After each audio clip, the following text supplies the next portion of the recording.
아침 묵상에 오신 여러분들을 환영하고 축복합니다. 하나님께서 새로운 날을 허락하셨는데요. 새로운 날을 걸맞는 새로운 은혜로 오늘 하루 우리 인생을 지켜주려 믿습니다. 오늘은 세례 요한의 질문에 답하시다라는 제목을 가지고 누가복음 7장 18절부터 35절까지 말씀을 함께 살펴보았으면 좋겠습니다. 우리 20절부터 23절까지 말씀 같이 한번 읽어볼까요? 그들이 예수께 나아가 이르되 세례 요한이 우리를 보내어 당신께 여쭈어 보라고 하기를 오실 그이가 당신이 오니이까 우리가 다른 일을 기다리오리이까 하더이다 하니 예수께서 대답하여 이르시되 너희가 가서 보고 들은 것을 요한에게 알림해 맹인이 보며 못 걷는 사람이 걸으며 나병 환자가 깨끗함을 받으며 귀먹은 사람이 들으며 죽은 자가 살아나며 가난한 자에게 복음이 전파된다 하라. 누구든지 나로 말미암아 실족하지 아니하는 자는 복이 있도다 하시니라. 네. 세례 요한이 등장을 합니다. 세례 요한은 그 당시에 어떤 형편에 있었냐면 감옥에 갇혀 있었어요. 그 당시에 헤롯이라는 분봉왕이 있었습니다. 그런데 이 분봉왕이 뭘 했냐면 동생 빌립의 아내와 결혼을 하게 돼요. 그래서 이 부분에 대해서 헤롯은 비판을 합니다. 강력히 비판을 해요. 그래서 헤롯이 세례 요한이 비판을 하자 헤롯이 세례 요한을 감옥에 가두어요. 그리고 실제로 이 사건이 있은 지 1년 뒤에 요한은 처형을 당하게 됩니다. 그랬을 때 이 요한이 제자들을 예수님에게 보내요. 예수님에게 보내서 뭐라고 물으냐면 오실 그이가, 그러니까 구약에 약속된 메시아, 구약에서는 하나님께서 구원자를 보내주실 것이다 약속을 하셨어요. 그 오실 메시아가 당신일까라고 물어요. 아니면 우리가 다른 사람을 기다릴까라고 질문하는 거죠. 그런데 이건 굉장히 이상한 질문이에요. 왜 이상한 질문일까요? 세례 요한은 누구냐면 엘리야와 같이 메시아가 오시기 전에 활동했던 인물로 예수님의 오실 길을 예비하라라고 사명을 받은 사람이에요.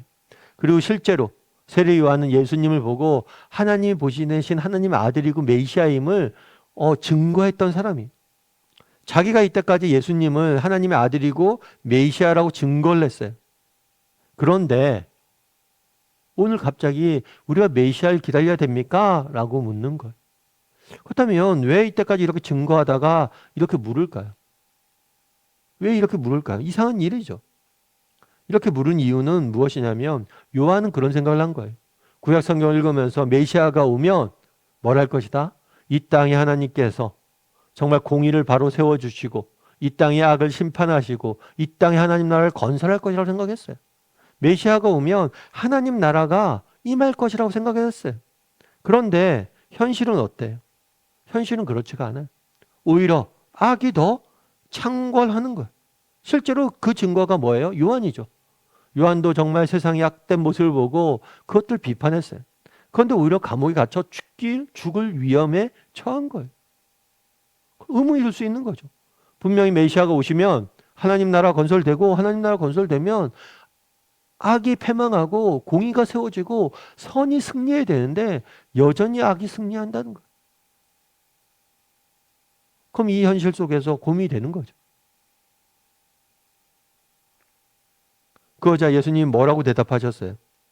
너희가 가서 보고 들은 것을 요한에게 알리라 라고 이야기를 해요.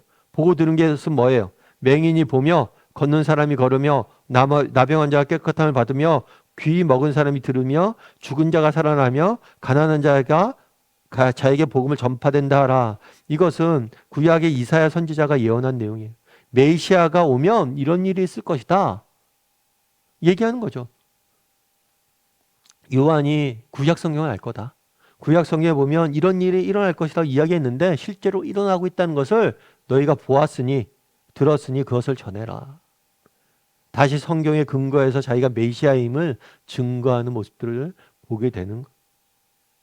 성경의 근거에서 하나님이 주신 약속의 근거에서 다시 한번 믿음을 요구하고 있는 것. 여러분 우리가 세례 요한의 오늘 모습을 보고 이상하다 생각하면 안 돼요. 우리도 그럴 때가 많아요. 내가 정말 예수님을 믿는데 내가 열심히 예수님 믿고 살려고 그러는데 내가 정직히 살고자 하는데 정말 인생의 고난과 역경이 계속해 닥칠 수가 있어요.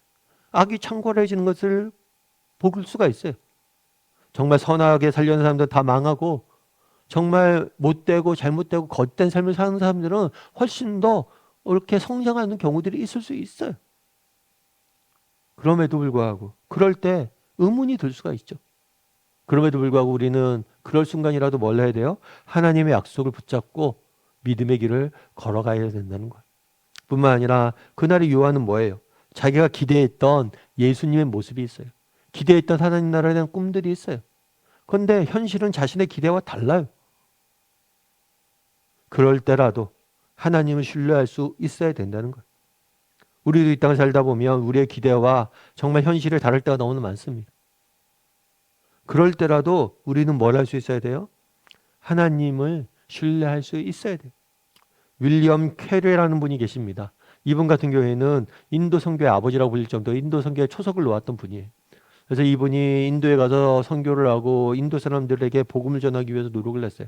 그런데 인도를 가보니까 언어도 많고 정말 이 사람들에게 부족들에게 말씀을 전하려면 성경도 번역해서 성경을 인쇄해서 성경을 그들에게 보급하고 이런 사역들 많이 했어요. 그런데 어느 날 인도에 대화재가 일어납니다.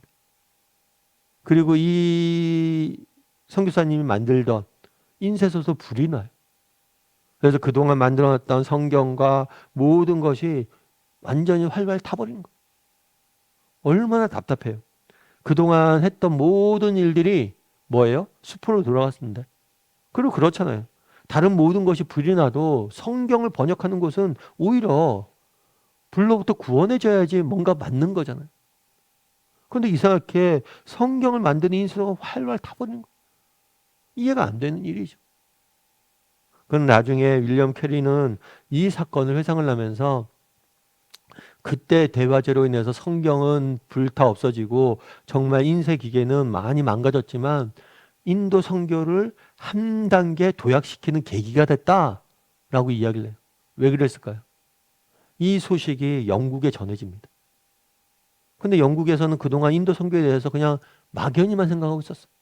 그런데 윌리엄 캐리의 인쇄소가 불탄 것들, 그 다음에 불탄 것들 소개되면서 성경이 그동안 번역되기 위해서 얼마나 노력을 했는지 그 선교사들의 노력과 현신과 또 필요에 대해서 쭉 알려진 거예요.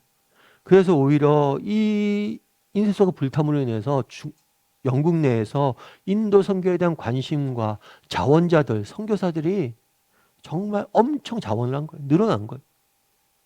그런데 정말 성경, 종이로 된 성경은 없어졌지만 정말 성경을 입으로 전할 선교사들이 훨씬 더 많이 자원을 하게 된 거예요. 그래서 오히려 인도 선교를 한번 도약하게 된 계기가 됐다고 이야기를 하더라고요. 참 그 얘기를 듣고 그렇잖아요. 정말 윌리엄 켈리가 기대했던 게 있겠죠. 그런데 현실은 기대와 전혀 다르게 진행됐어요. 하지만 하나님께서 그 현실을 통해서 더 놀라운 일들을 이루신 거잖아요. 우리도 마찬가지. 때로는 그날의 요한이 가졌던 의문을 우리에게 가질 수도 있어요. 우리가 가진 기대가 무너진 것을 경험할 수도 있어요. 왜 하나님이 나는 믿는 백성이고 하나님이 살아계시다고 하는데 현실은 이럴까 의문이 들 수가 있어요. 그럴 때라도 믿음을 잃지 않았으면 좋겠어요. 정말 하나님의 약속을 믿고 믿음을 잃지 않고 믿음의 길을 걸어가다 보면 하나님께서 우리의 인생을 더욱 아름답게 빚을 거예요. 그런 믿음을 가지고 하루하루 믿음의 길을 걸어가는 저나 여러분이 되기를 주님의 이름으로 소원합니다. 우리 함께 기도했으면 좋겠는데요. 기도하실 때 오늘 말씀 기억하면서 기도했으면 좋겠습니다. 정말 그날에 정말 요한은 정말 현실을 눈앞에 펼쳐진 현실을 보고 너무나 답답해했습니다.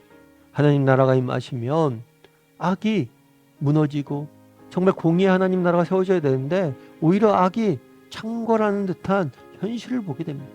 그 속에서 고민하고 갈등하는 모습들을 보게 됩니다. 이것이 우리의 모습입니다. 그렇게 암담한 현실 속에서라도 믿음을 잃지 않는 사람들이 되게 해달라고. 때로는 우리가 갖고 있던 기대가 있었어요. 요한도 기대가 있었어요. 그 기대가 무너진 것을 경험했어요. 그럼에도 불구하고 정말 하나님께 매달렸어요. 정말 우리도 정말 그럼에도 불구하고 하나님께서는 약속의 말씀을 붙잡으라 말씀하십니다. 그렇게 우리의 기대대로 현실과 기대가 다르다 할지라도 하나님의 약속을 붙잡고 하나님의 선하심을 붙잡고 하나님의 지혜를 붙잡고 믿음의 길을 걸어가는 사람들이 되게 해달라고.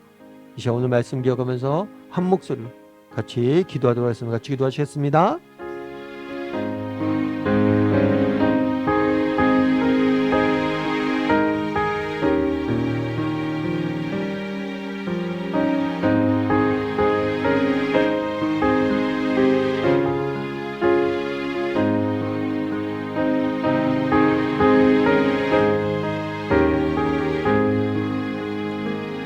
사랑의 하나님, 정말 그날에 세례 요한이 예수님에게 질문하는 모습을 보게 됩니다.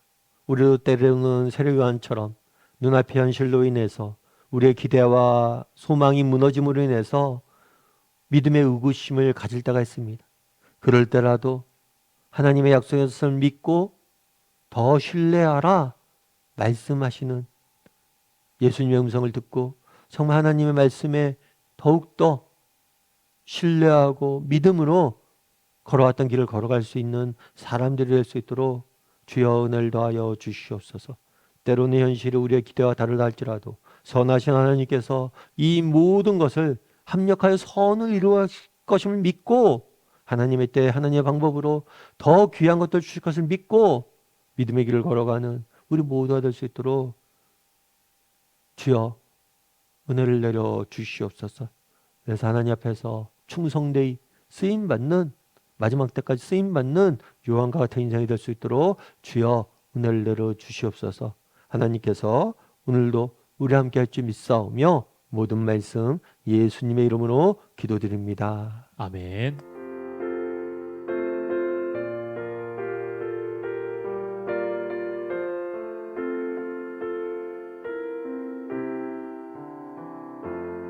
내가 참 의지하는